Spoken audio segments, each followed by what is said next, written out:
Every business needs him. They just don't know it yet. What I do, I go into small to medium-sized businesses and I look at what they're doing right, I look at what they're doing wrong, and then I figure out the fixes. He has to keep moving like a shark, but it's the clients that he can't move that stays with him. The worst thing for me is when I can either not find what the client is looking for that will help him, or I have no ability to make him understand why we should do it that way. And no matter what I say, it doesn't make a difference. I take that personally. He's one of the all-time best analysts in the #1 consulting firm serving small, medium-sized businesses in the United States. Some of you may be realizing here, I'm not a halfway guy. I'm an all-in guy on every bourbon collection, jobs. He is Kevin Parker. I am Jay Aldebert, and this is the Chief of Growth. Chief of Growth, 88,000 deep. Took the old return to owner. That's the only truth. Good afternoon, Kevin. How are you? Good. How are you doing, buddy? I am fantastic. That's good. I'm looking at quite the collection back there. What do we got there? Well, you're seeing part of it. I have a penchant for bourbon. I love to collect it. It's like a treasure hunt. Okay. And with all the travels that I do, I find it all over the country. And a lot of times I don't know what they have. So I find it and I ship it back home. And the room I'm sitting in is actually my personal bourbon bar. And you're seeing the biggest shelving unit behind me. But I've got barrels off to my left that have bottles on top of them. I've got another barrel that's been cut out of the middle with shelves built into it. Nice. So it's a barrel that's also a cabinet.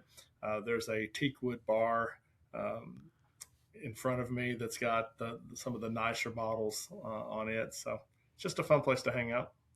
Very nice. In terms of the number of bottles, like unique bottles, let's say, obviously if you have a favorite, you're going to have like 3 or 4, Sure. laying around. 10 or 12. 10 or 12. How many unique bottles? Unique, probably 350 to 400, something like that. Total bottles about 550. 550. You ever done a little bit of an appraisal, or would you get in trouble if somebody knew the number? No, there's really no rule about that. I actually have had some collectors kind of guess at what the worth might be. But I think it's a guess. It would really require somebody that knows, because there's some from different years, different batches. Some of them are numbered, some are not, and all those make a difference. But there are people out there that buy collections. I'm not ready to part with mine yet. Do you have any untouchables? Like, in other words, I came over and you're like, "Oh, take whatever you want," and then I go to and you're like, "Don't touch that one." Is there any of those? Bourbon is made to drink with friends. That is what it's for. I like that. And so I don't care what it costs me. I don't care where I got it. I don't care if it's signed. It's made to be drank with friends. And so that's what we do. So no, there's no untouchables here. We want to introduce who you are. Kevin Parker, obviously. You're an analyst with the firm. Been an analyst for how long now? I'm in my 11th year, going into my 12th year. 11th year. So as we can say business analyst, and that's all well and great. If I met up with you, perfect stranger, we're both traveling, and I turn to you, let's say on the airplane or in the hotel, and I go, "So what do you do for a living?" How do you describe it? Like, what do you tell people? And that actually happens a lot. Yeah, it happens a lot because I talk for a living, and I engage people on planes, in bars, in hotels, lobbies, things like that. We're at restaurants. I talk to the people around me, and if they don't want to talk, okay, that's fine. But we get there, right? What do you do for a living? Well, the first thing I say was I'm a business analyst, and they kind of deer in the headlights. Nobody knows what it means. They have no clue. Especially the confusion because the real the most common definition of business analyst is in IT, right? 100%. And that's what they think. They said, "Oh, you work with computers." Not really. I said, maybe business consultant is a better word. I said, what I do, I go into small to medium-sized businesses, and there's a wide range there. And I look at what they're doing.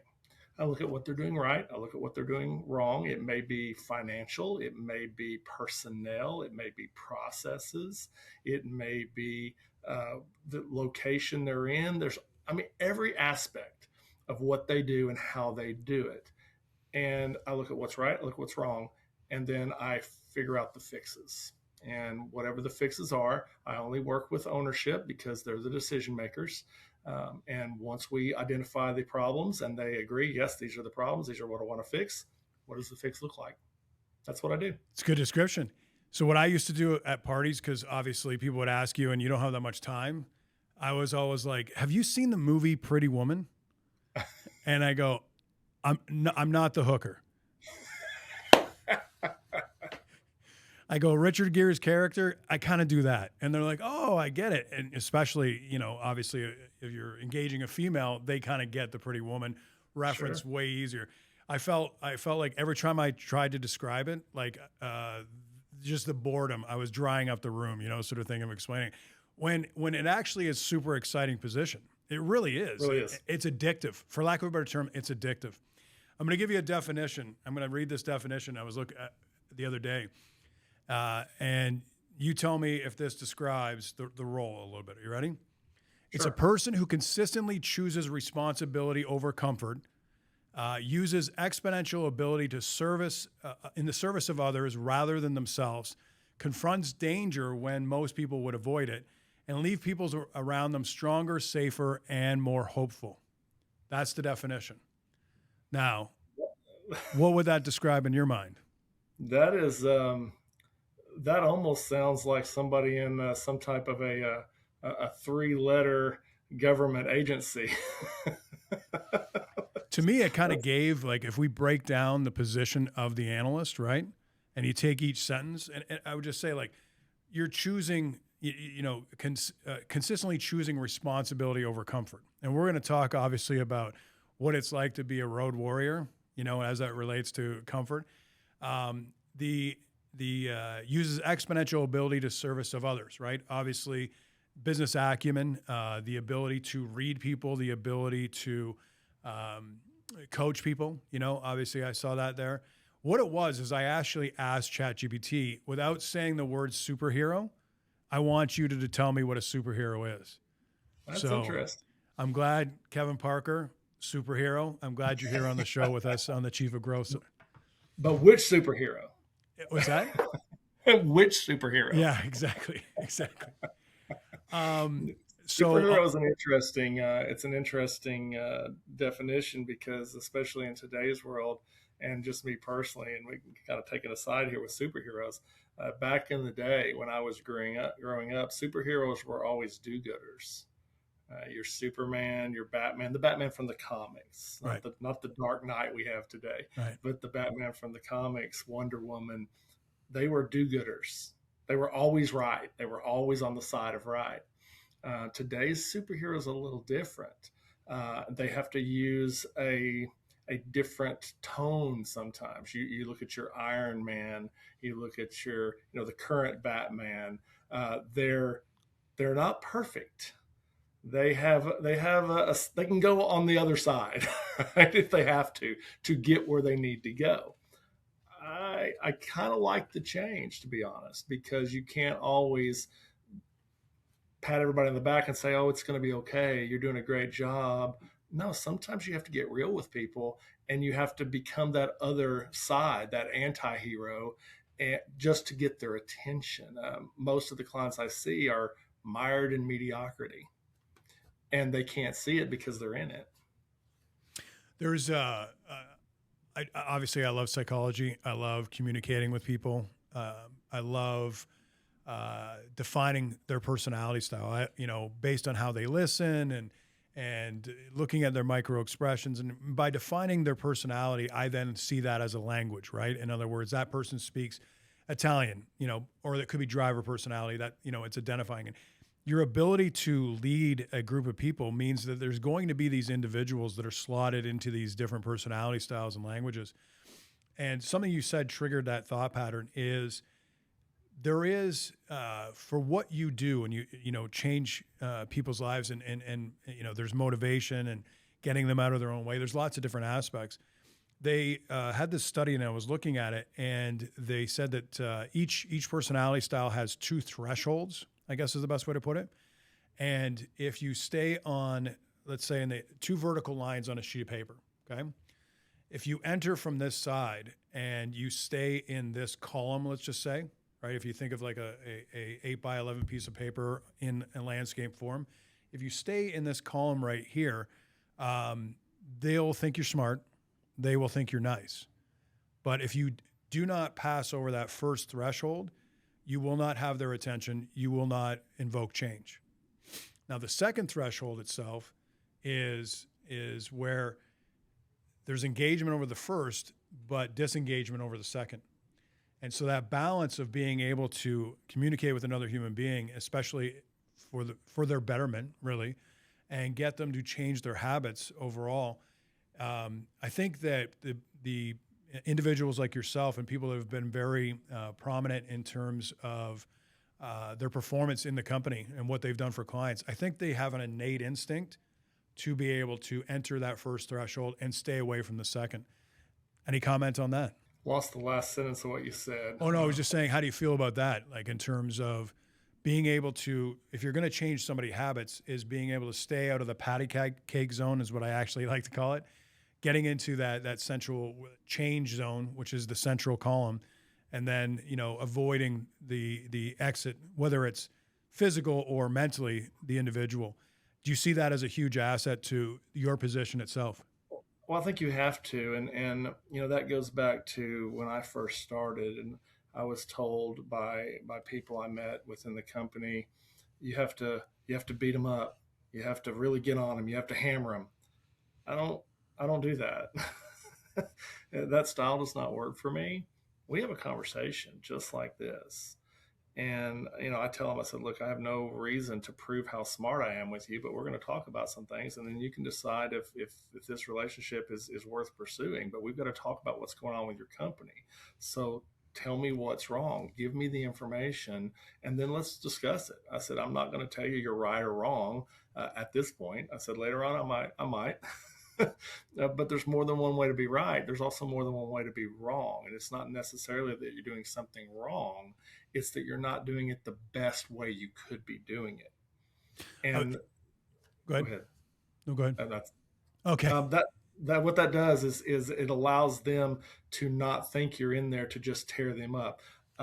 It's amazing how many clients I see that have already seen someone like us or like me. They've tried everything. They've asked a lot of questions. They've talked to other companies. They've brought in consultants, and they're still where they're at. Why? Well, it either wasn't believable what the people that were trying to teach them were saying, or they didn't believe they could do it. That's really the only two answers. And so if they don't believe the people that are talking to them, well, then whose fault is that? If I'm teaching a room of students and there are 50 students in the room and they all fail the test, whose fault is it? It is 100% my fault, because I did not teach in a manner that they could understand it. And there are people that do that intentionally, which I do not understand. Why would you try to talk over someone's head? You're proving how smart you are. It doesn't help. It doesn't help anything. The other side of that is they don't believe they can do it. Well, part of the same coin, right? So, the ability to build up another human being, right? You have to rewrap them. Yes, identify that this skill set isn't present here, but you have to rewrap them from the standpoint is this is not impossible. You just need the right, the right direction, the right education, whatever it is. 100%. There's I teach a concept called the U's of management. It's the letter U. And I take a piece of paper and I write the letter U 4 times down the side of the piece of paper. I said, this is a management style I teach. And I teach it to clients. And I say, Mr. Client, the first time you encounter something that's not the way you want it, especially if you're dealing with another human being, the assumption you need to make is that they are untrained. That's the first U, untrained. They don't know how to do what you're asking them to do. They've not been trained. And they may say, oh, I've been doing this for 30 years. Well, great. You've been doing it 30 years, not quite the way I want you to do it. So what's the result of being untrained? Training. And I have clients all the time that tell me, Well, this guy can't do it. Has he been trained? Well, he had a lot of experience when we hired him. Well, okay, that doesn't mean he's been trained in how you need him to do it. You're going to hire two kinds of people, somebody with experience or somebody with no experience. They can both be great, they can both be bad. The one with no experience, bigger learning curve. The one with a lot of experience comes with bad habits. And it's not the way you want them to do it. They did it that way somewhere else, but that's not the way you do it. So the result of being untrained is provide training. Well, what does training look like? Maybe you send them to a class. Maybe you pair them with a mentor. Maybe you bring somebody in to work with them. Whatever the solution is, that's the solution. Now, everything's great and right with the world, right? We're perfect. Everything's great. Probably not. You're still not getting the result you want. Well, we go to the next you. Unable. They don't have the ability to do what you're asking them to do. Now, does that mean they should be terminated? And I'll ask you that question. You're asking me if they don't have the ability. Yeah, I would say at the pace that the world goes, yeah, I would fall into the trap. If I'm falling into the trap in this answer, the answer is, yeah, I wouldn't. They wouldn't work for me. And for me, it's maybe, right? Yeah. What if they're in the wrong role? It happens a lot in sales organizations. They were a good salesperson, but we made them a sales manager. Well, now they have people, and they don't know how to deal with that. They probably need to be a salesperson again. Yep. And so it could be now. If there's no role to move them into, 100%, I agree with you. They need to go. But if there's a role difference that can be made because the person themselves is worth keeping, they're just in the wrong role, we should explore that. The second thing there is level of responsibility. We have person A, we have person B. They do the same job. Person A is pretty good. Person B, below average, approaching average. What do we do as managers, as human beings? We pile on person A. We give them all the levels of responsibility. And then all of a sudden we look at person A and they're not as good as they used to be. Well, what happened to them? Well, you happened to them. You coached the good right out of them. And now they're on the level with person B. Well, we have to have level playing fields here and give people what they can handle. But if we give them more than they can handle, it's our fault. It's like you're juggling, and you're juggling 4 balls really well. And I throw number 5 in there. You don't just drop one. Kills all of them. And now you're worse at everything. It's what happens to people. And managers are bad about that. Owners of companies are bad about that. Well, this guy used to be good. He's not now. Okay, I know exactly what the problem is at that point. And so he's not ready to hear that yet, right? So now everything's right with the world. We're perfect again, right? Yeah, maybe not. We're still having some difficulty getting people to do what we want them to do, even if it's the owner of a company. We have to move to the next you, which is unwilling. They are not willing to do what you want them to do. Now, you can spend a lot of time and money on that. I wouldn't. I'd go directly to you number 4, which is unemployed. It's 4 years of management. And it works every time. 3 strikes and you're out. I like that. It's a good, that's definitely going to be good for the clips. Those 4 years, definitely. That's pretty good. We're going to talk more about the analyst position in a second. I want to learn more about you. Sure. First of all, and I don't know if you want to do this on a live podcast, but all my relationship with you, I've known you as Kevin. And only this year, I found out that your government name, I guess, is is James. And my only question really is who are you running from? The question is why? Who are you running from? No, it's funny. So my full name is James Kevin Parker. Gotcha.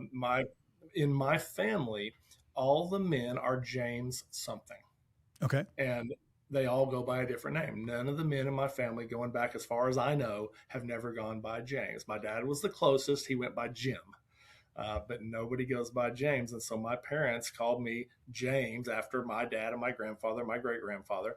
But they wanted me to go by the middle name. So I've been called Kevin all my life. And man, it causes all kinds of problems. because people say, well, James, is it James? Even with our company, my email address is james.parker because nobody can figure out, but everybody calls me Kevin.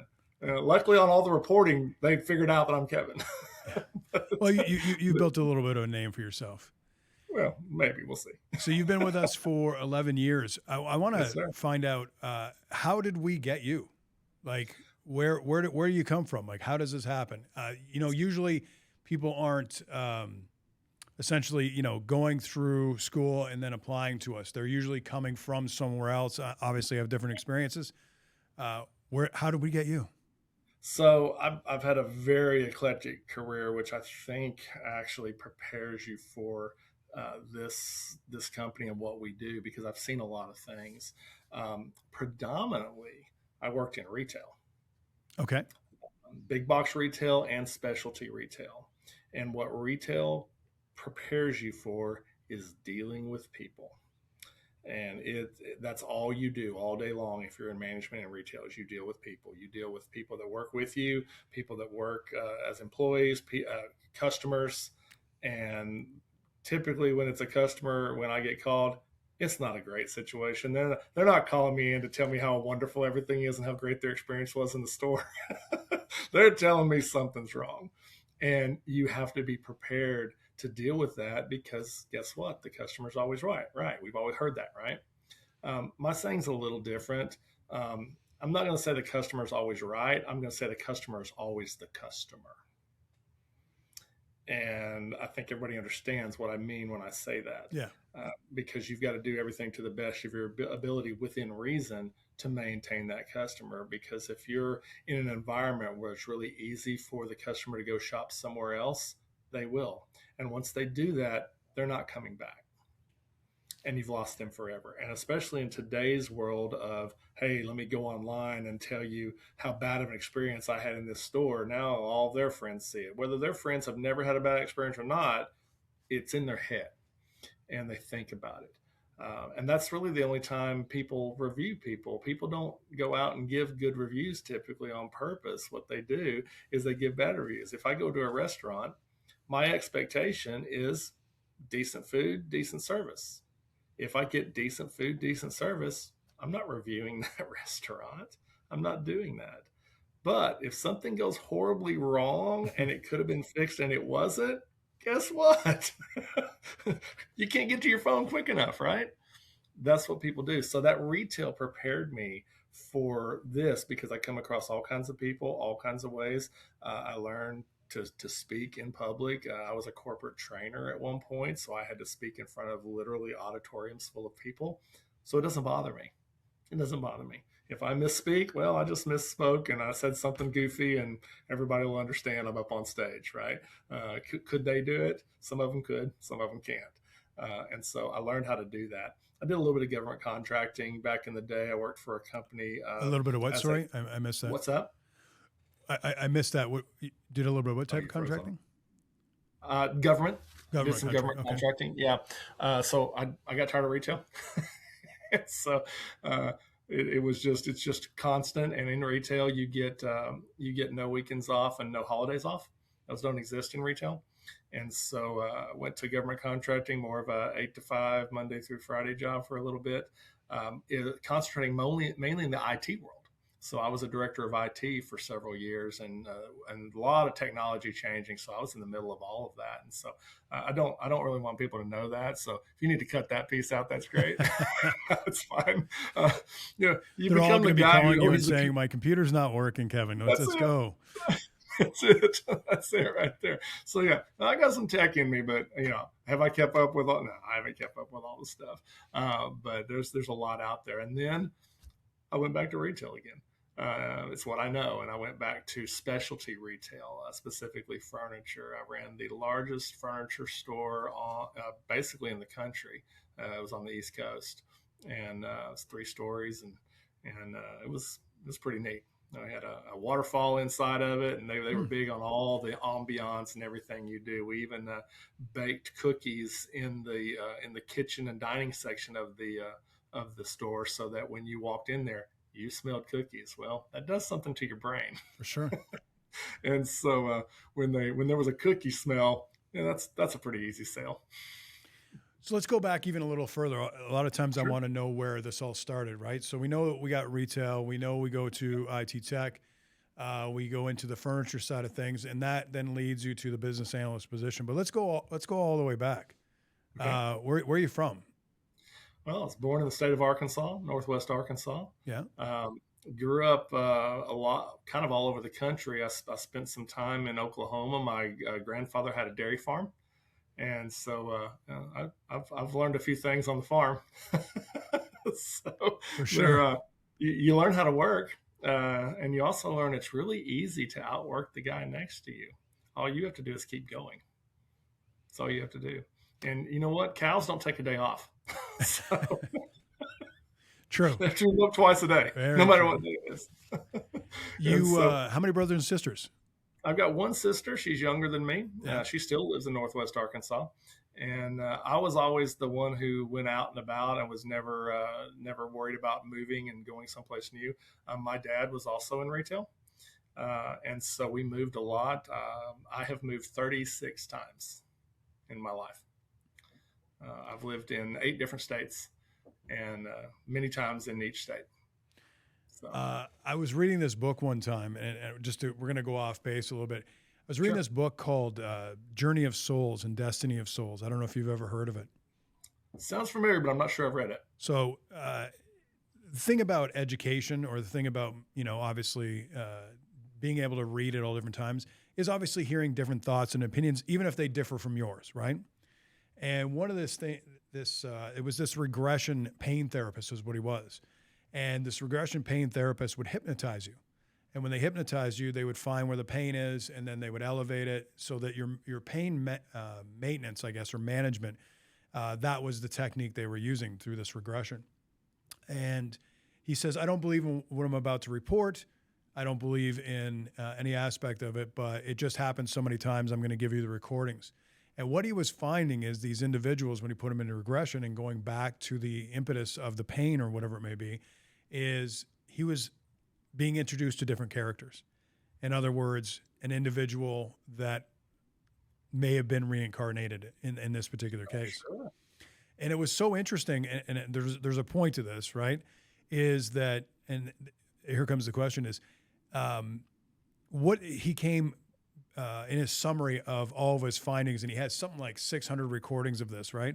And what he came to the summary is they all reported the same thing, that there was 20 souls that you seem to always end up at, during your life. In other words, these 20 souls, and then the next generation, you may come back at different souls. Like, in other words, one might be your grandmother, one might be your spouse, one might be your sister, sort of thing. But these 20 souls seem to always migrate, where if you look on paper and you're sitting there and saying, this person should be my best friend on paper based off of they like bourbon, they like Alabama, they like whatever it is, but somehow it just doesn't, jive. But that person who doesn't, and who you don't talk to for like a year, and then you just pick up like you saw him just the other day. That kind of feeling in math and relationships. Sure. So the reason why I bring all this up is because what he said was that in specifically where it doesn't make sense to you, in other words, you can land in a plane or you can move somewhere. And even though that's not where you were born, it feels more like home. So in those 8 states, in all of those moves, have you felt that, or, where you kind of felt comfortable? And obviously you fly so much. You're in 2-3 cities a week. 6 to 8 planes a week, typically. Yeah. Is there a specific area that you kind of say, it doesn't make sense, but I feel the most comfortable here? And not only in places that I've moved to and lived, but in places that I've visited that I've never been to before.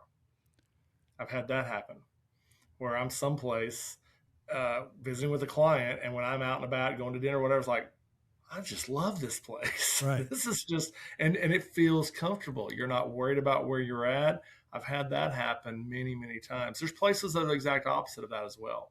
I lived on the eastern coast of Virginia for quite a while. I didn't like it. It was obviously not where I was going to spend the rest of my life. It was it was beautiful. It was nice. There was a lot of things to do, uh, but I didn't care for it there. Uh, Moving to Alabama is the first time I've ever lived here. Um, Instantly loved it. Listed actually second time I've lived here. I've lived in the same place twice, but loved it. Loved it. Just felt like home. Just felt like home, but never was home. Nobody in my family has ever lived in Alabama, to my knowledge. I'm the only one. And there's a big difference between, you asked about my sister. She's never really strayed far from home. I have strayed way out from the rest of my family, hours and hours and hours, days away from my family. And I don't really know why that is, but you can delve into the psychology of it a little bit, because again, my sister and I were raised by the same people at the same time for the same length of time. The moves that we did, 36 moves. I was always the new kid in school. Oh, so you were Always. moving all the time when you were okay. I thought this was in your adult life you would move that many. So the family, okay, I gotcha. Yes. I've moved a lot as an adult too, because guess what? That's been my whole life. So I'm used to it. It doesn't, if I don't like where I live, I'm going to move. Um, but when we moved, I was always the new kid in school. Always. I am naturally an introvert. And you and I have known each other long enough to know that you probably wouldn't peg me as that. But you and I have had that conversation Yeah, before. yeah. Oh, yeah. And by moving, I had to introduce myself to people. I had to get to know people. Otherwise, I would not have any friends. And as an adult, you can take that a little bit easier. But when you're in second grade and you're on your third move that year, I don't know how else to say it. That kind of sucks. And always the new kid all the time. We couldn't always wait till summer to move. We had to move when my dad's job moved. And he worked for I don't know if you've heard of this company before. It's a little company in Northwest Arkansas, retail, called Walmart. I don't know if you're familiar with them. Maybe. Some Maybe. people are, some people are not. Um, they He was with them when they were expanding, and so new stores, new management, he would be brought in. And so every time they opened a store, we would just get further and further away from where we started. And their Walmart's level of expansion was they'll throw a store way out, and then they fill in all the gaps coming back. Okay. That's how they expanded. Really And so that's what we did. interesting concept. Yeah, it was well, obviously it worked. But most companies start and move out. Walmart didn't do that. They would throw one way out and then work their way back, and they'd throw a distribution center out there so they could just get all the merchandise they needed. And that's what we did. We followed the new stores, and it's just the life we had. And so it forced me to be outgoing. It forced me to be able to speak to people and not be nervous about it. And it changed the trajectory of my life. And I got to reinvent myself every time we moved. So if I didn't like how it worked last time, okay, Right. don't do that again. And so let's become this different person. Really, I mean, the core personality stays the same, but it forced me to get to know people. And every once in a while, even today, I will find myself falling back into that. You know what? I just want to go to the hotel and work on the numbers. I really don't want to talk to you anymore, but I can't do that. Um, so it's Well, essentially, either you're walking into a new classroom every day. every day. You know, I guess every 2 days, but you know what I'm saying. It's a new classroom, and essentially, you've got to. There has to be an adaptation to obviously that new classroom, and not that you're there to make friends, but in the same regard, it's the same thing. Yeah, that's an interesting correlation. I want to ask you about your dad. I say friendly, not friends. Friendly, not friends. Go ahead. I'm sorry. No, no, About my it's fine. dad? About your father. I often think that, obviously, we all have impetus, right? In other words, as we grow up, there's usually some sort of event that kind of gives us direction in life, right? And I noticed how, he's part of a big box. You go into big box. Coincidence, or do you see the correlation there? There's absolutely is. And, one of the things that I never wanted to do was do what my dad did. I did not Oops, want to do it. oops. I avoided it like the plague. Well, my dad's pretty sharp. He's still around. He's 80 years old now, and he's pretty sharp. And so when I was 16 years old, I was still in high school, and he was running a district of stores at that point. We didn't move quite as much. I'll tell you, to his credit, one of the things that he did for me is he promised me that when I got to high school, I get to spend 4 years in the same school.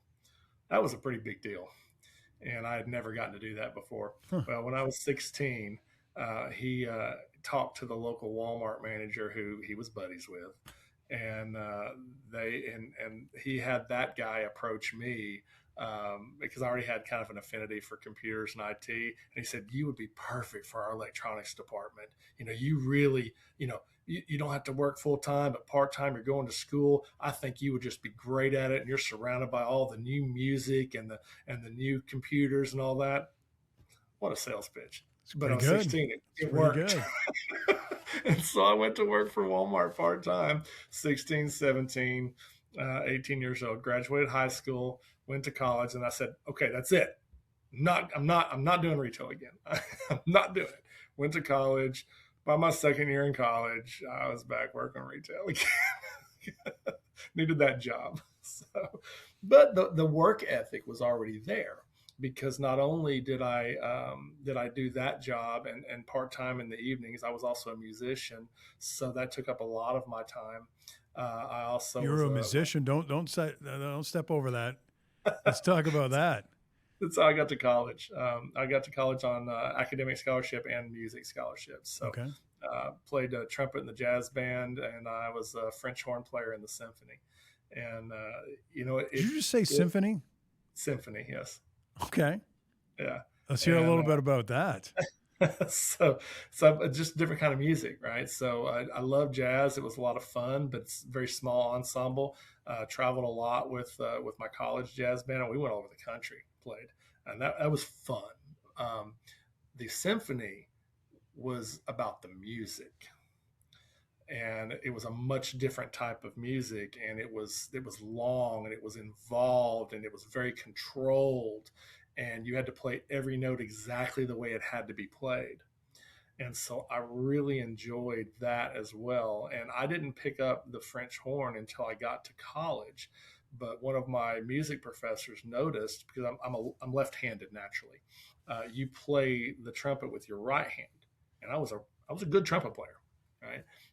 And he noticed that I liked the jazz band and all that, but he also noticed I had an affinity for music and that I could do something else. Well, the trumpet, you see a few of them in the symphony, but it's not the main thing. French horn is.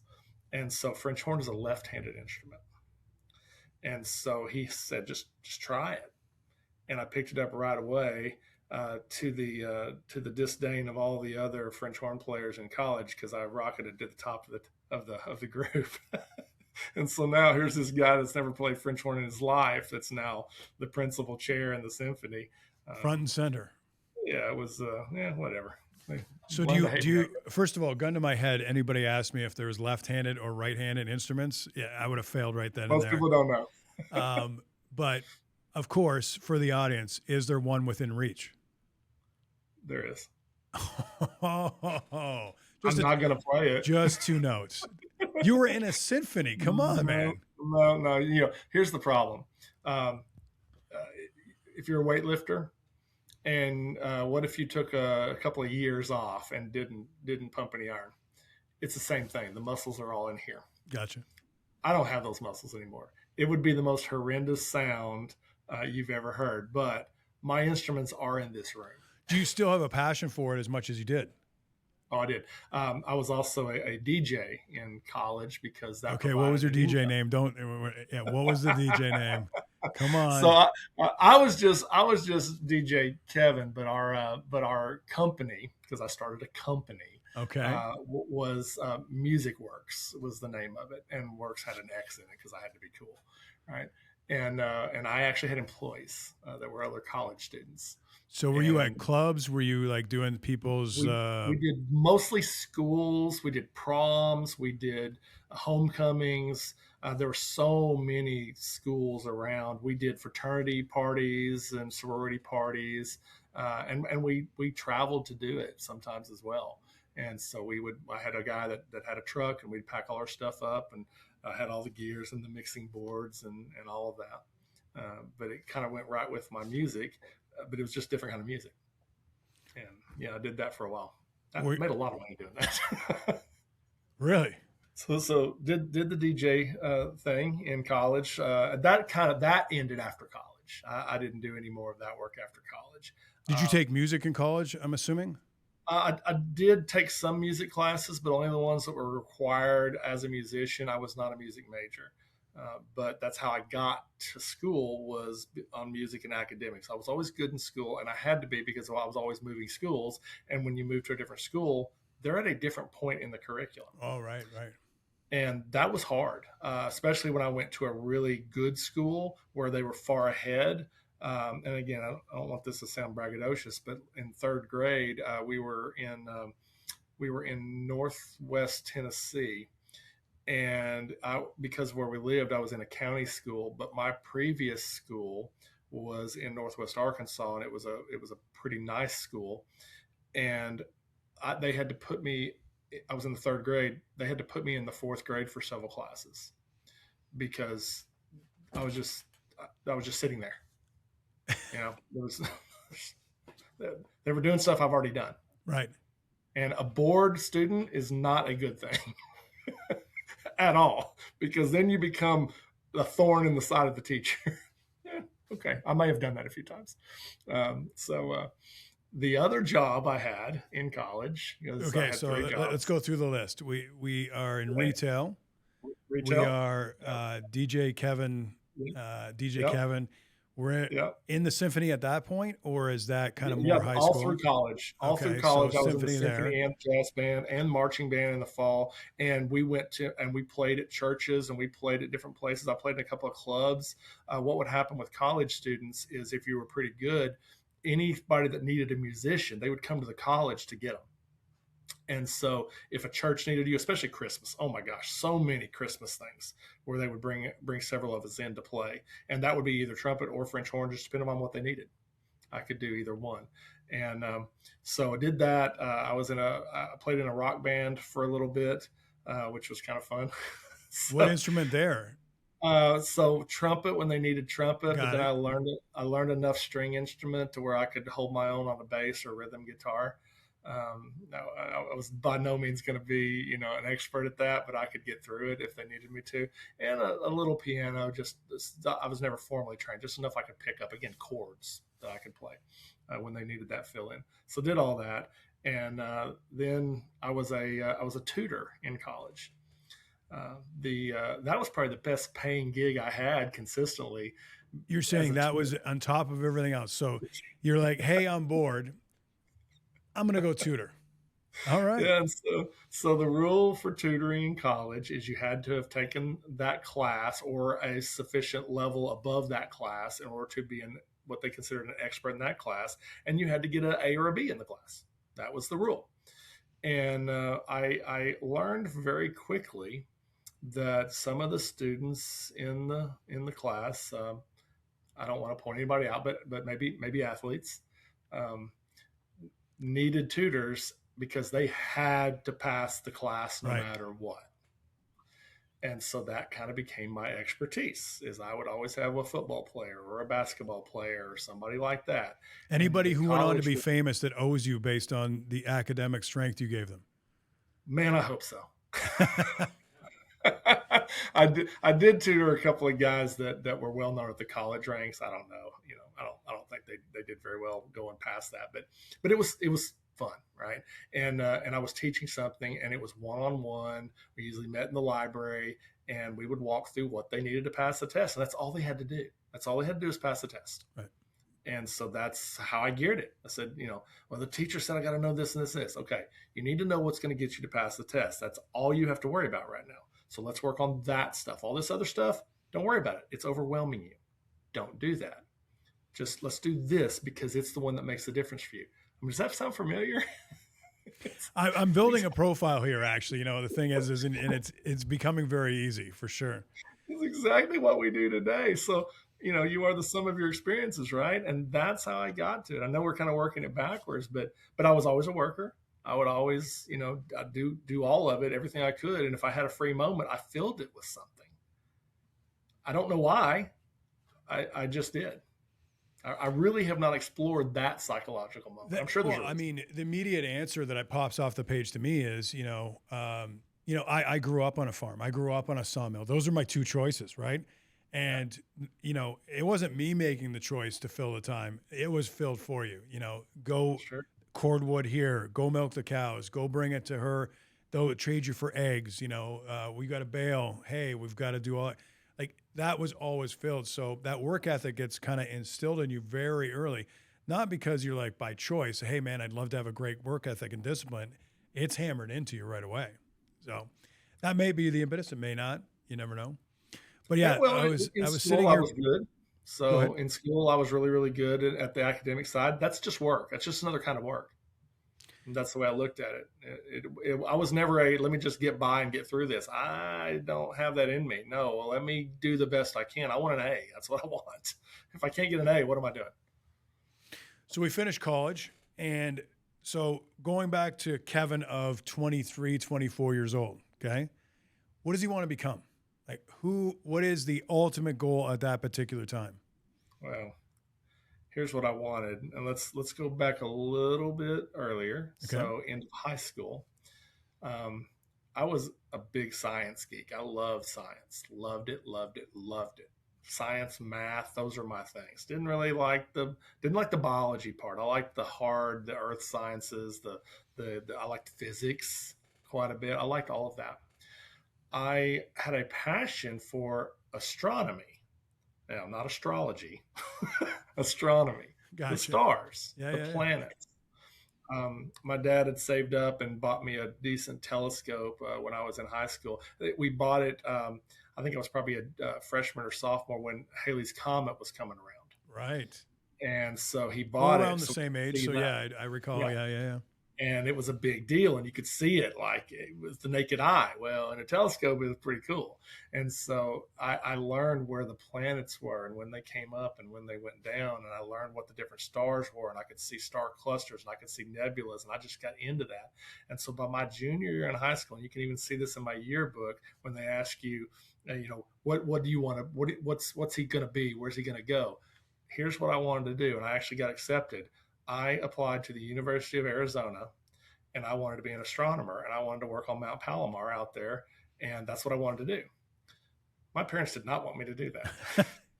Like I'm not sure how the rubber meets the road there. What does an astrologer actually pull down this? Astronomer, and I don't know. What do they pull down here? And I did not know then either. Right? But I loved it. I loved it. I loved it. I still love it. I still have a nice telescope. I still look at those things, and I look up and I can tell you what star that is if it's prominent, because I still keep up with that stuff. But that's not what I ended up doing. So my parents taught me out of it. My mother actually started applying for scholarships on my behalf. And when I got the full ride on the academic and music, I'm not going to Arizona anymore. Gotcha. And so it kind of changed everything. And then at that point, I don't even know what I want to study. I have no idea. And so my freshman year, I just took a lot of classes to see what I liked. I stuck on psychology. Did you keep the affinity for obviously astronomy? Yes. To this day. The only reason Yes. I bring that up, last year, I traveled down to Mexico. We go to Chichen Itza, right? And one of the tours I saw available was, hey, we'll give you a tour guide and they drive you and somebody walks you around. Well, I happen to have a great selection because it was either a group or private. I asked for a private, and it's professor of astronomy at the University of Mexico. Wow. So he's the guy, right? And so not only can obviously he tell you from an architectural standpoint, but he was explaining how everything was built in that whole thing based off of the Mayans' affinity for the stars and how it guided everything they did and how their calendar worked and all that kind of stuff. It was just It was amazing. It was, and that's my type of vacation too. Sitting on a beach, that's not me.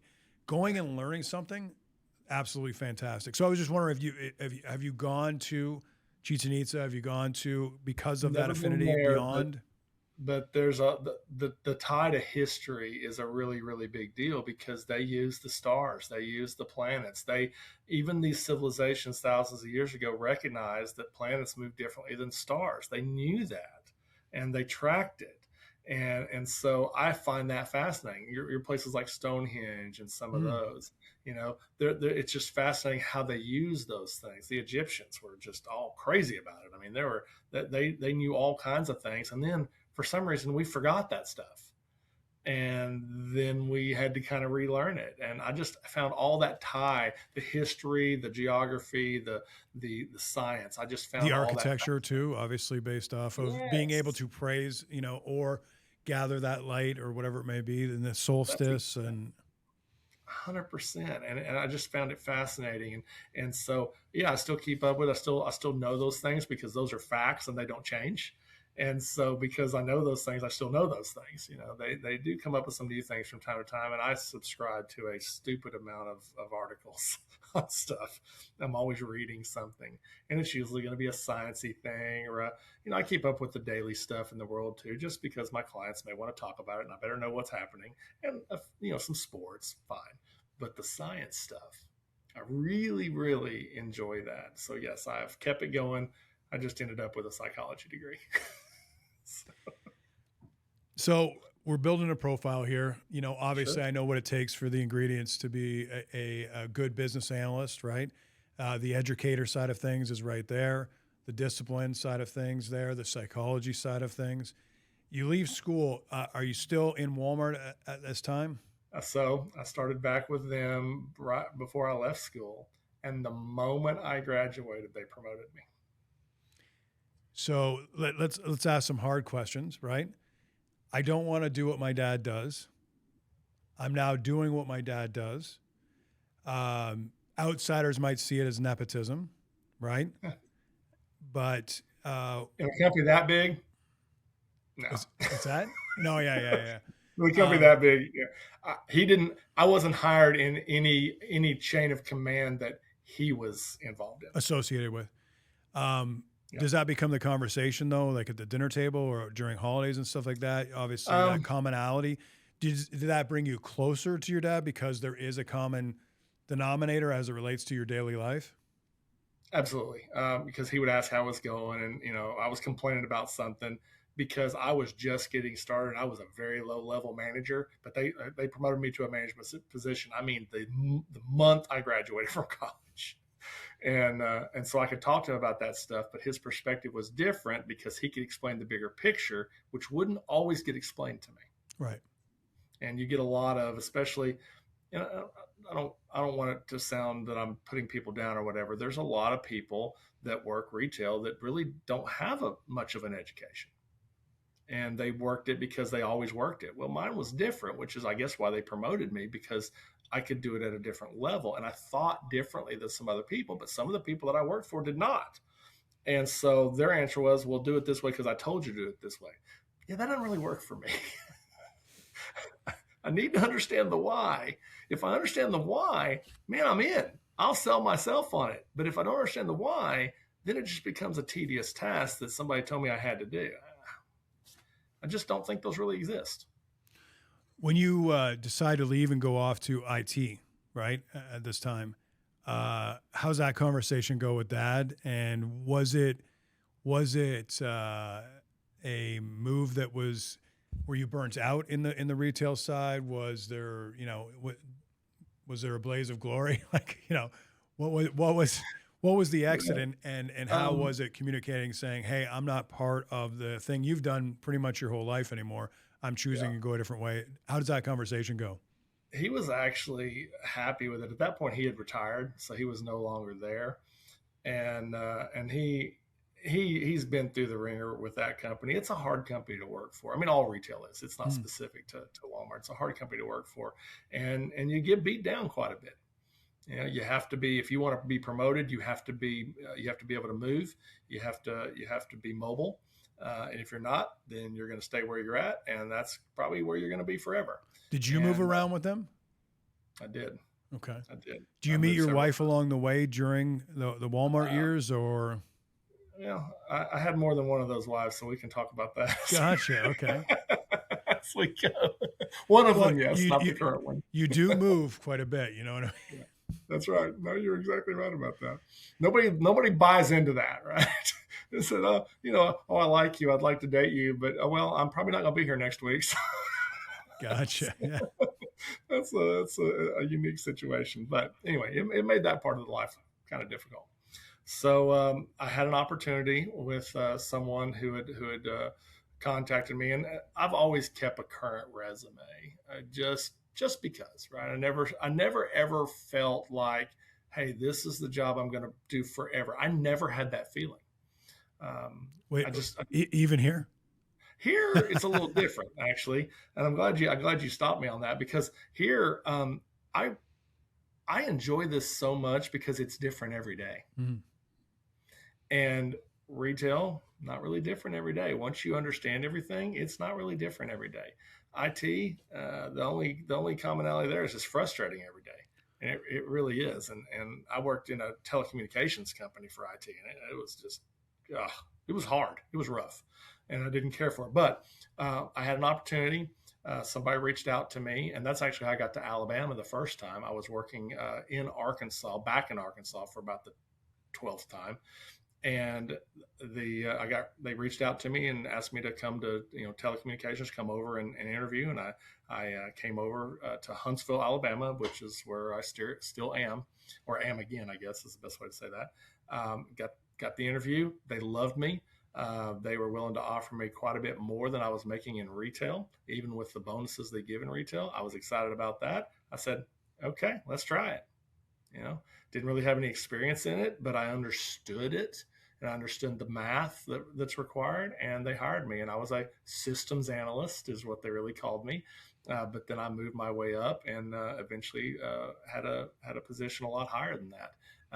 And then because of who I am, I actually had met my wife, my first wife, along the way there, and gotten married. She had 2 children from a previous marriage, and then we had one together. And so we all moved to Alabama. That's what we did. And we ended up here and really, really enjoyed it. And same thing happened. I got to the point to where I wanted to take on more things. And so I was doing my primary job, which was a 9 to 5 or 8 to 5, Monday through Friday type of a job. It was boring. I got bored. So then I took on another job with some government contracting on the side to go work for some companies and help update all their systems and stuff in the evenings. It's just something I've just always had, that thing where I needed to do something. I don't know what that is. I just needed to do it. And when I got tired of that, and actually I didn't really get tired of that. I was tired of it for a while, but that main company started having financial issues, and I could see it coming. And so I jumped ship before it went down. It eventually went down. It took about another year and a half or so, but that company ended up going down. And so jumped ship, went into retail again. It was specialty retail at that point. I ran a chain of liquor stores. Oh, here we come full circle. Specialty retail. I like that. Yeah, and so it was a chain of liquor stores. I think they had like 8 units when I was there. Now you bought all that stock there, right? In other words, that they're not going to see it on the camera and go, "Wait a second, he worked for a." No, I'm just. I was not a big drinker at the time, and that they like that. By the way, when you work in the liquor industry, they really don't want you to be a big drink. I think it would be like being a pothead and then working at these dispensaries. They're like, well, you know what? He probably took it, Yep, that's probably right. And so I was not a big drinker. I mean, the most was, a beer or two, I just wasn't a big drinker. And so, but I learned the industry inside and out. And I learned what sold and what things were, and the difference between top shelf and bottom shelf, and what was in things. And I learned all about that distribution. I eventually became the head of their buying for hard liquor and craft beers. I didn't do the regular beers, and I did not do the wine. but I did the rest of it. And then I was in charge of the distribution going from store to store. We would deliver into one warehouse, and then we would move it. Me and a couple of the other guys would move it from place to place ourselves and stock the shelves. And I was in charge of all the hiring for everybody in the store. So I did that as well. The problem with that particular job is all of the people above me in the company all had the same last name. So there was nowhere to go there. I was hired in at the best position I was ever going to have in that company. And so I was constantly looking, but I actually enjoyed that work. It was fun. I enjoyed it. And then I went from there to furniture, which we've already talked about, and just retail. I didn't know anything about furniture, but again, learned it inside and out. Learned what made a good sofa, what kind of spring systems. I just learned all the stuff, and started out working at a furniture store in Birmingham. So I was driving about an hour and a half one way every day to that job. That would get that would get dry soon, very dry. Yes, and I did it for over a year. Then they promoted me because my store outperformed um, all the other stores in the company, and so they promoted me. And at the same time, they were changing their footprint, and they were going to close the store I was at, but it was going to keep going for another, half a year or whatever. But they didn't want me in it; they wanted to promote me, and the only choice they gave me was Virginia. Now, at this point, I had gotten divorced, and I saw my daughter every day. And the hardest decision I had to make was to move to Virginia to follow a job. And I was not going to see my little girl every day. She was 7 at the time.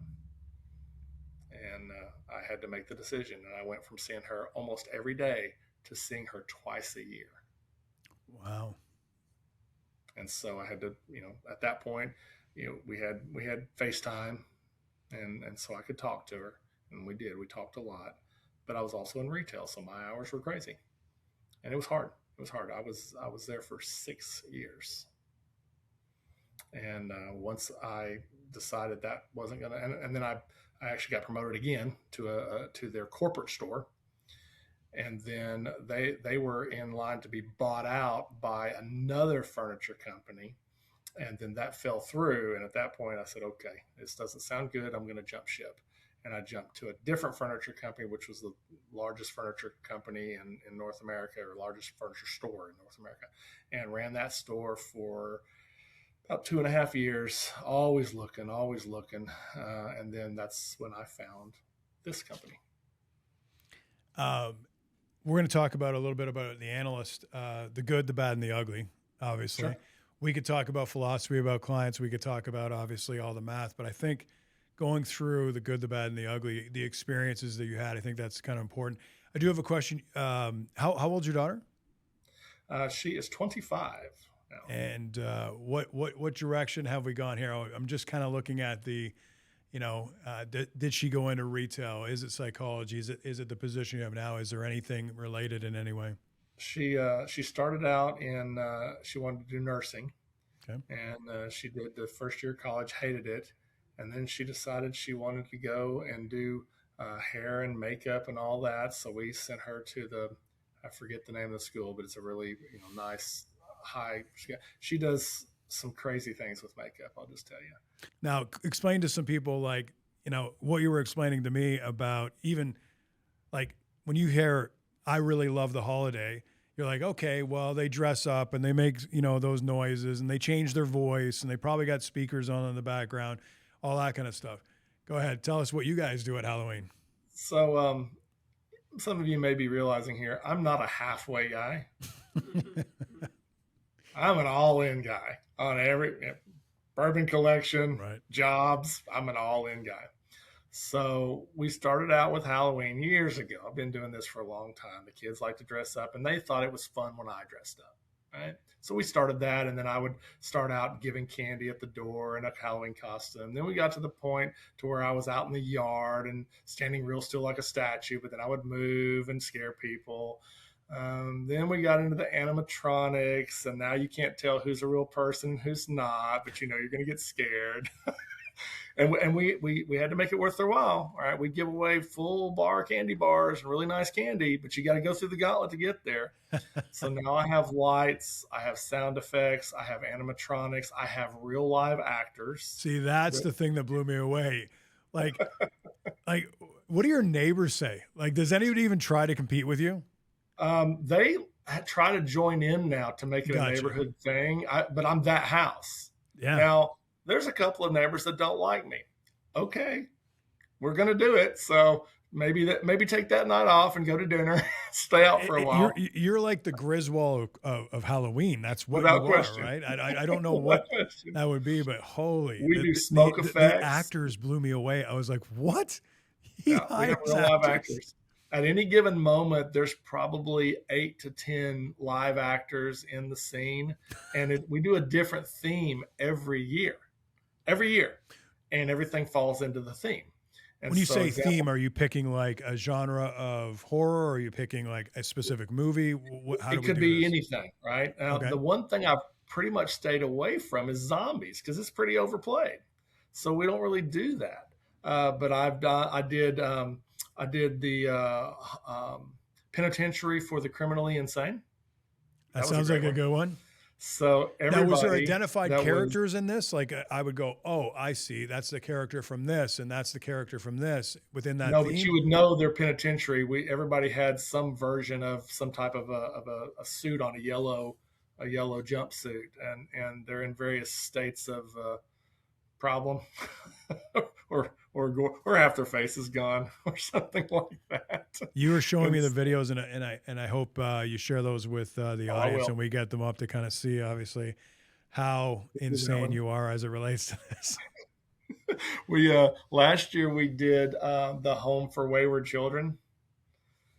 That was terrifying. Oh yeah, that's the thing that freaks me out the most. Any horror film, if there's blood, guts, gore, no problem.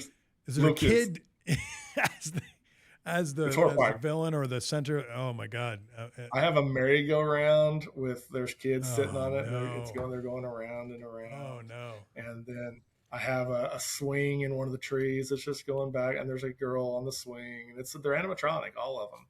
And then I've got a live actor in there. It would be, my youngest daughter at the time. She's 19 now, so it's harder for her to pull it off. But when she was a little younger, she would be the one that moved. And they never know which one it's going to be. And so we've got full latex masks. I've got body suits. I've got the whole point is you don't know what's going to scare you, but something is going to scare you.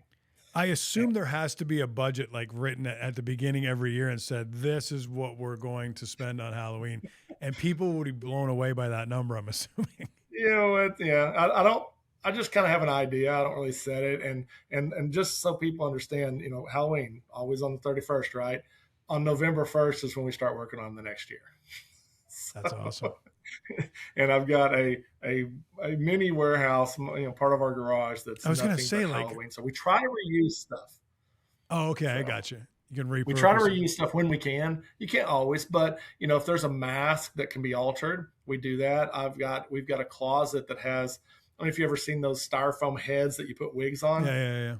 Well, around one of these closets, around the top row of the closet, and it's a walk-in closet. It's all masks. That would freak me out on its own. It would freak me out on its own. I was a guest at one of my analysts one time, and they had one of those sewing, mannequins almost, which are a little different. It's not a mannequin. Oh, sure. It's where it's got a bust that you can actually put needles in and stuff like that. And it happened to be in the room in which I slept. I didn't sleep. I felt like it moved all the time. So I would be freaked out at your house completely. Well, I keep it all, we don't have Halloween out all the time, right? When we pack it up, but it takes me a full week to set everything up.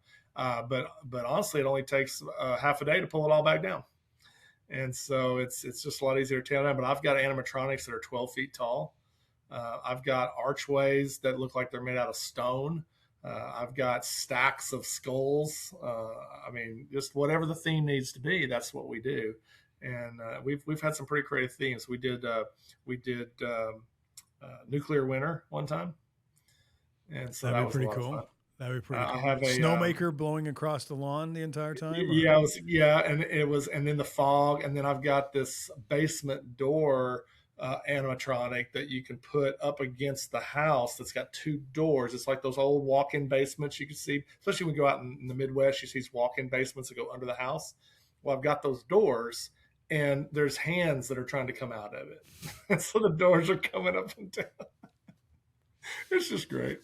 And the kids, some of the kids, they just scream and they love it, right? They go, but every once in a while there'll be a group of kids that will not come up the driveway. And my wife plays the hostess. She goes out there and she tells the story, whatever story we're trying to tell, and then they got to walk through the Wow, driveway. it's a whole family deal, man. The whole thing, and we all Wow. do it, and everybody gets involved. We've got some, and we've just become known as that house. And people say every year, that, "Oh, I've heard about your house. I've heard about your. Oh, we had to come here." And it's great because some of the dads are pretty good sports. And last year, there was this group of teenage girls, and they're kind of at that age where they're almost too old to be trick or treating, but they still are out there having fun. But the dad is driving around, and so I was wearing this crazy mask with half the face was melting off of it, and it had this hair and it tucked into everything. And I had this chest plate on that had exposed ribs. I mean, it was terrible, and latex hands that were longer than mine, and it was terrible. And I have a penchant again for music and sounds and things, so I can do some weird things with my voice. and so and so they were walking up, and we typically don't move while they're going up to get the candy. But as soon as they turn around, everybody's in a different spot at that point. And sometimes we're a little too close to them for comfort. Well, I And they think turn that's around. kind of you. At least they've gone and get the candy. They're not running away because they're scared the That's right. tar out of the Well, way. the problem is the ones that see it happen before they get to us, Oh, and yeah, they're like, no, no, we're not doing this. So these girls, they start screaming and they run, and I'm chasing them, dragging one of my legs behind me, and I'm making this crazy noise, and they're screaming and running for the car. Well, their dad, great sport, locked the doors and wouldn't let them in the car. And so I'm chasing them down, and he's locked the doors, and they can't get in. And they're banging on it. And finally, he lets them in, and they jump in. And I'm slinking toward the car, and I'm making this crazy guttural noise, and they're screaming. So then he rolls the windows down, and I reach right in through the windows to get these girls, and they're beating their dad about the head and shoulders, trying to get him to go. And he's just laughing. Just can't imagine that therapy bill at this point. You know what I mean? It was fun. It was fun. No, playing junior psychologist for a moment, right? We're moving all the time. We're new friends. What I'm hearing from you, especially in this, is traditions, right? How important traditions are to you. I'm sure there's other ones, that obviously we'll talk about another time, but definitely like that's what was echoing there is this is a very important tradition for me. I want to be recognized for the tradition, but I also want it to be part of the whole family. So little junior psychology there. No, and you're 100% right. I mean, Christmas was big when I was a kid, and no matter where we were at, no matter how far away, Christmas was always at my grandfather's house, my dad's dad and mom. And then when they got sick and we couldn't really do it there, then it became my dad's house, and it still is. It still is my dad's house. We do a Christmas here at our house, but then we always take a trip. My father still lives in Northwest Arkansas. In a rock cabin up on a mountain, and that's where Christmas is every year. Very nice. Let's come to what I think is going to be my favorite portion of this is the good and the bad and the ugly about being an analyst. I traveled for a decade, being an analyst. I have my share of stories. I'm sure you have your share of stories. So let's start off with the bad. What is, like, obviously you've been with our firm for 11 years. You've done my understanding is produced $70 million for our firm. And everybody likes to talk about top line, and they boast about that number. But you and I have talked about this before. The number that you want to be known for is obviously the amount of profits or, that you were able to find during your diagnostics. And that's just based on how our company works. That would have to be north of about 140 million. Is that accurate? If not more, because and that's just based on our 2-to-1 metrics. But I've had 2 clients of the year and 1 client of the decade where that number exceeded 10-to-1. So those skew the number, and so I'm sure we could do the math, but my guess is it's probably 200 plus. I don't know. I'm guessing. It's a tremendous amount. And for everybody understands, when he's doing a diagnostic and finds that amount, that means that it's not like, hey, if you grow your sales, you can get that, or hey, if you cut expenses, you can get that. That is actually just based on money that is flowing through the client's hands already and not sticking. And he is going in and diagnosing that and finding that $200 million over a career of 11 years, that we actually have the ability to recapture for that client. And it's just by changing some of their habits, adding different aspects, all the consultantese words that we could bore people with right now, it's doing those things. So being an analyst, let's start with the bad. What's the worst part about being an analyst? I know you love the position, obviously. 11 years sounds like it's one of the most, longest period of time you've been, with a specific company. I don't know what the Without comparison question. is, but say again. Without question, it's the longest I've ever been anywhere in a row. So obviously you'll love it, but there's some bad, right? What is Sure. What is the most difficult part of your position itself? Most people are going to say travel. That's what most people will probably say. I don't mind that. I mean, every once in a while, it is terrible. This past week, I had a really bad one where I got stranded somewhere and made it very, very difficult to get where I needed to be. I despise being late. I mean, I despise it. And so travel, when I can't get where I'm supposed to go in the time I'm supposed to get there, really, really bothers me, because I think the worst thing I can do to a client who's decided to give up their time to help themselves, and then this guy comes in and he can't even get there on time, that would bother me. And so I assume it bothers them. So I don't want to do that. So that's really not my worst thing, even though it can be bad, because most of the time it's not bad. The worst thing for me is when I can either not find what the client is looking for that will help him, or I have no ability to make him understand why we should do it that way. And no matter what I say, it doesn't make a difference. I take that personally. And people within our company say, well, blow it off, go to the next one, go to the next one. I struggle with that. That reset isn't as fast as you want it to be.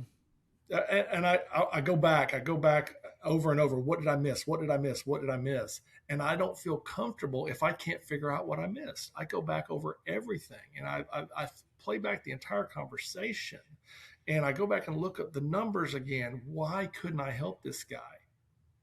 In some of the situations specifically, and just so for the audience, like, this isn't where we're coming in from a nice to have position. These companies are in dire straits, right? And first and foremost, the business owner, having the maturity, setting their ego aside, and even entertaining the fact that we're going to come in and diagnose for 2 days. The most interesting thing about what we do is, and it sounds like a company line, but it's not. Every client needs us. They just don't know that. They don't know they need us, right? And I think that's a very interesting thing. So being able to go in and have these companies that are, when I look at the math or the arithmetic, you got a business owner and a spouse, okay? Whatever that is. They've got 2.5 children or whatever those numbers are. Then they have employees, and that household has 2.5 children, right? And then they have vendors, and that, you can keep going out in these derivative equations, but it's going to come down to a minimum of 30 to 40 people are affected by how you spend the 2 days and your ability to communicate and get individuals to make a decision that's really in their best interest, right? Right. And in failing at, I often felt the pressure. I feel the pressure through my analysts now, obviously. That is probably, affects people. And I don't think you blow that off, on a car ride. I don't think you blow that off on a plane ride at all. It takes me a while to get rid of it. I'll give you a very specific example. I was, it's probably my second or third year. And, when you first get started in this position, you're just trying to figure out if you can actually do it. And it's much different than any other job. And I was at that point though, I was like, hey, I can do this. I can do this job. And I was sent to a client, and I remember everything about this, in Hermosa Springs, Florida, which is north of Tampa. It's in the swampy area of Florida. And it's really, really little town. I mean, you just basically drive through it. I think there's probably not even a stoplight there. And I was sent to this company that it was a true ma and pop. There were two people, ma and pop. That was it. They delivered fuel to the local farms. He drove a bobtail truck. She worked in the office. The office was this little cinder block building with a counter and a bathroom. That's all it was. It was tiny. It was tiny. They didn't really have walk-in business. Right. They had a location, and they had one truck. And probably a party line. It's probably so. Yeah, I think their phone number was Klondike 476 or something like that. And so nobody's going to get that. Nobody's going to get that. We're too old. We're way too old. So I went in, I looked, talked to him. They were both there, and he'd given up a part of his daily route, which he was already aggravated about, to sit there and talk to me. And we walked through the issues, and it was pretty obvious that they really weren't watching their numbers. They had no idea where they were at. They couldn't tell me what their overhead burden is. They couldn't tell me if they were making money or not making money. They figured they weren't making much, but they had no idea. Even though she's keying the stuff in, they were using QuickBooks. She was keying stuff in, and they were never taking a look at what they were doing. They were just told, "Hey, you got to do this," right? And then they give it to the CPA every year, and he works whatever he does and tells them how much they owe or how much they get back. I mean, that's the way they were operating, and we're just paying themselves out of what was left. And so I went through, and the math was pretty easy, and I showed them what they were doing, and I showed them what they weren't doing, and I showed them what a difference it would make. Not pie in the sky best year ever, but can we increase your average? If we can get your average to where it's consistent, now you can make money, and then you can work on even going better than that. But let's not go way up here. Let's get to here. One of the things I tell every client is you don't have to get 10 or 20% better like a lot of people tell you. Get 1 or 2% better. And then next year, get 1 or 2% better. And if you can do that over multiple years, it's achievable, it's believable, and you can actually do it. And so that's where I was with these guys. And I felt really good about it. And I went back to my hotel that night. And because of where I was at, it's like 45 minutes to an hour to find the hotel. And then you got to get back in the next morning. And so I got back the next morning. I walked them through everything. And they were scared. They were very, very scared. And I said, well, I understand, but look at my math here. Look at what I've shown you. And you've already said yesterday you could do this. I believe you can do this, and I'm not going to let you do it by yourself. I'm going to hold your hand, and we're going to bring some people in, and we're going to get this done for you. And they couldn't get over the fear, and I could not find a way to get them through the fear. And I was upset about it because I didn't understand that type of thinking. I didn't understand it. And so I worked with them all day, and finally it was just, okay, this is okay. Their answer is no, they don't want help. I don't get it, but okay. And so I left. And again, everybody tells you, forget about it, don't worry about it. And I do my best, but I couldn't forget about it. I was driving back through that same town 2 years later. And I didn't really recognize where I was at until I started coming up on their little shop. I was like, oh, I know where I'm at. This is one of the clients I had that I couldn't get. Oh my gosh, I wonder what's going on with them. And as I drove by their building, the sign was gone. The building was empty. And you want to think they made it, right? They got out, they got to a bigger building, they improved. We know they didn't. That's my fault. And I believe it's my fault. And if I had done a better job at my job, they would still be here. And I go into every client thinking that way. I cannot just say, well, you don't want my help, so bye. I can't do it. I will do everything I can in order not to let that happen. And that creates a layer of consistency, I think, because I have the same goal every time. I just, if I can help you, I will.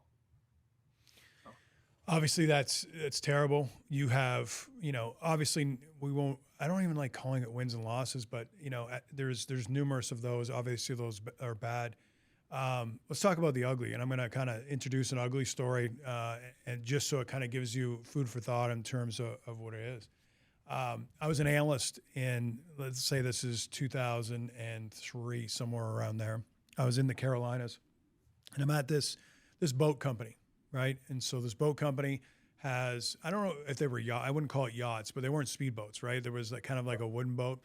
Let's say there's an inventory of 20 down this way, 20 down this way. You drive in the driveway, they're on either side. There's a little small double wide, in terms of the sales office overall. And I go in, open the analysis, and very clearly see that this business owner is not in his right mind. Like, I just see it, right? And it's not like he's drunk. It's just all over the place. I'm sure you understand what all over the place means, right? A lot of sniffing and so on and so forth. And so we continue to, run the analysis, and it's very difficult to keep his attention. And I got to almost respond at the same speed as he's taking it in. And he essentially done with the opening conference, and he goes to lunch. So his administrator was there, and we started having a conversation. And I go, "Hey, I got to cut to the chase here. Like, is that guy fully on blow? Like, just 100%?" I said, I go, and she goes, "It's way worse." And I said, "What do you mean it's way worse?" She goes, "See, the thing is, he's got such a bad habit is we got a floor plan on all these boats. And what he's done is filed off the serial numbers and replaces them when they come to do inventory. In fact, there are 3 boats that have been sold, okay? 3 boats that have been sold that he keeps moving the tags itself, so when they actually have a look at it, they still think they're present. And we won't go into the detail of how floor plans work, but essentially you're lent the boat, you're given so much time, you pay interest and whatever. So, and I go, "Oh, well, okay, well, that's going to be a big issue sort of thing." And she goes, No. What you don't understand is he's not on the hook. His little old mother has not co-signed, signed for the entire floor plan. She's a widower. She had some money. She signed over there. And I sat there and I went, okay. I got choice A. I take this guy who's just, snow plowing out of his mind, probably all lunch, and walk through a logical process such as an analysis itself. And, obviously show him that this is going to cause major issue. It is causing major issue, blah, blah, blah, blah. Or I got to go with choice B. And choice B in this particular case was I asked the administrator, "Where's his mother?" I went, sat down with her, just introduced, said, "Hey, this is what's going on. This is who I am. Are you aware of this?" And she said, at first, very defensive, "No, that's not happening, not happening, not happening." And I could read her face that she knew it was happening. Whatever. So by eventually taking down her defenses in that conversation, we actually had a plan. And it's going to sound a little strange, and this is what I mean by ugly, is we drove back together from lunch. Now, I'm 6'3", at that time walking around 275. This individual was 5'3", probably $135. Her plan is, I'm going to get him committed right now, but I need your help. I literally, at all of 20 some years old, wrestle the client, put him in the back. We drive, she gets him committed. We come back, run the analysis with her. So that to me was one of the craziest events. And looking back, I'm like, what was I doing? The guy could have had a weapon. It could have been all that kind of stuff. But I was 20 some years old and dumb. I'm sure you have an ugly story. Oh man. Okay. All right. We'll see if this stays in the video. Okay. Remember, you can use fake names. I said North Carolina. I don't, it's a pretty broad, so. Yeah. Well, okay. So I don't remember exactly where this was. I think it was Ohio. It was Ohio, Indiana. It was something right up in there. And I forget what they did. It was some kind of construction. I think they may have been site prep or something. I don't know. Owner is advanced age. I mean, he's in his 70s, and so single owner, and so I got to talk to him most of the time, and I get into a lot of things with clients. I get into their family and their kids, and I want to get to know them, just like what you and I have done. Right? I want to get to know them. I want to understand them because I need to understand their decision making process. And For just sure. like you diagnose me, I diagnose them the same exact way. And so, I mean, tell me you're an analyst without telling me you're an analyst, right? And that's kind of where we're at. And so, great conversation, right? Nothing was wrong. Didn't have any red flags of any sort. And so we start working on numbers, and I'm finding the things I need to find, and everything's going well. And we're getting along really well. And I've been there for, at this point, probably the better part of 6 hours or more. I've been there a long time. And so he's like, we go to lunch. I went to lunch. He went to lunch. We came back and restarted, and we talked for a little bit more. And at some point, he just kind of looks at me, kind of a little funny, like, there's a problem. I said, "What's wrong? Did I say something wrong? What's going on with you?" I could tell there was a problem, something he wanted to say. So he says to me, "Look, I've been holding on to this for years, and I feel like you're the person to tell because I don't know you very well, but I feel like you're the kind of person that is going to take it the way I intend it." And he proceeds to tell me that for the last 15 years, he has been having a gay relationship with one of his employees. He felt like I was the person that needed to hear that. He's married. He's been married for 50 years. That makes the story a little different. He's got grandkids and kids, and the guy that he was having this relationship with worked for him. Now, for me, whether it's a gay relationship or straight, I don't care about that. The fact that he's having a relationship with an employee became my hot button issue with this guy. And so this is one of those things that it's never hit me before. And so we talked a little bit. I said, "Well, I appreciate you telling me. It felt maybe it's a weight off your shoulder, and I knew I was going to have to address it at some point and talk about what happens next and how this is going to affect his business and whatnot." But was this person a good employee? Like, were they a performing employee, or were they the problem? Well, we haven't even talked about that person yet. So okay. I didn't even have a read on that. Gotcha. But I had to go down that path, right? Right.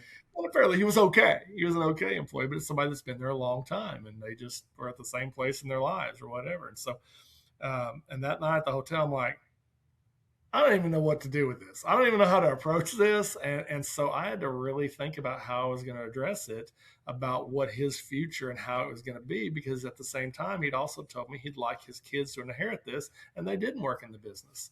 And so I had all these avenues of where I needed to go with this, and none of them we could pull the trigger on immediately because of what he just told me.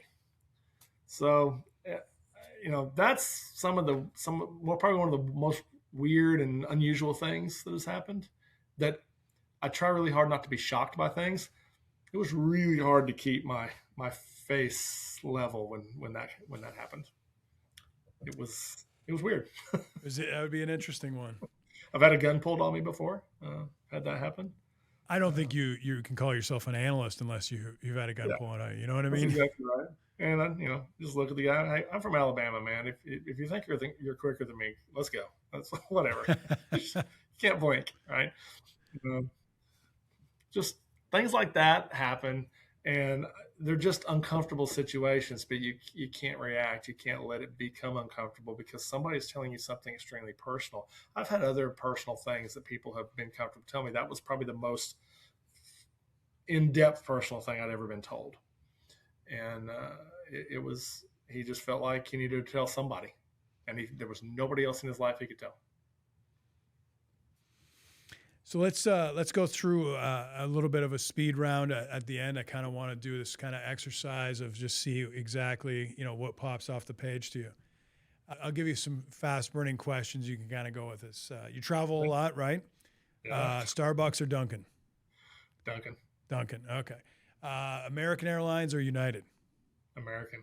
American. Let's say Avis or Hertz. Neither. Neither. National. Got it. Pizza with pineapple on it or no? Diabetic. No pineapple.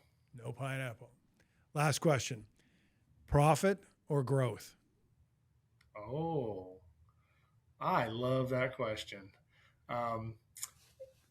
Considering profit is a type of growth, and what I would say is bottom line, not top line. Absolutely.